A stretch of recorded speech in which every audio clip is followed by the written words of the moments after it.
มาต่อด้วยข่าวกระทรวงเทคโนโลยีและการสื่อสารได้มีการเผยแพร่เสื่อมซึมเอกสารกองประชุมใหญ่ผู้แทนทั่วประเทศครั้งที่ 12 ของพรรคประชาชนปฏิวัติลาวการเผยแพร่และเสื่อมซึมเอกสารกองประชุมใหญ่ผู้แทนทั่วประเทศครั้งที่ 12 ของพรรคประชาชนปฏิวัติลาวเข้าร่วมมีสหายสันติสุขสิมลวงศ์กรรมการศูนย์กลางพรรคเลขาคณะบริหารงานพรรครัฐมนตรีกระทรวงเทคโนโลยีและการสื่อสารพร้อมด้วยบรรดาห้องรัฐมนตรีห้องการกรมศูนย์สถาบันและบริษัทตลอดฮอดพนักงาน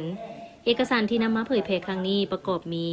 ผ่านเนื้อในโครงการการเมืองของพรรคและผ่านรายงานการเมืองต่อกองประชุมใหญ่ครั้งที่ 12 ของพรรคประชาชนปฏิวัติลาว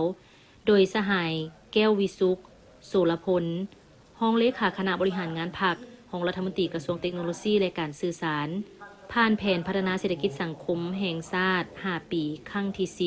2026-2030 โดยสหายไสสนะสิทธิพร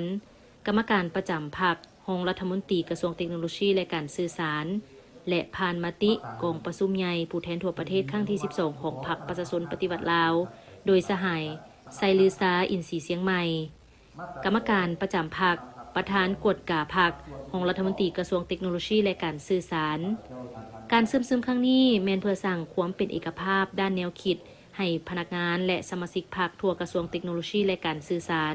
กำแน่นเนื้อในจิตใจและหลักการของพรรคอย่างถูกต้องและเป็นเอกภาพเพื่อยกสูงสติปัญญาและความรับผิดชอบสุกยู่ให้พนักงานนำเอาบทเรียนและทิศทางของพรรคไปหมุนไส้ในการปรับปรุงแบบแผนวิธีเฮ็ดเวียกให้มีประสิทธิภาพสูงขึ้น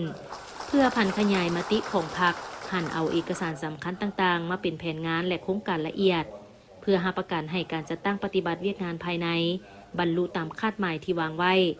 เพื่อสร้างพนักงานที่ดีเน้นสร้างบุคลากรที่มีคุณสมบัติศีลธรรมปฏิบัติมีความรู้ความสามารถและเป็นแบบอย่างที่ดีให้แก่มหาชน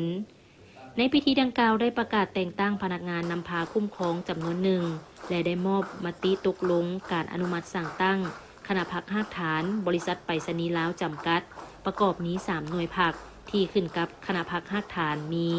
หน่วยพักบริหารหน่วยพักเศรษฐกิจและหน่วยพักวิชาการ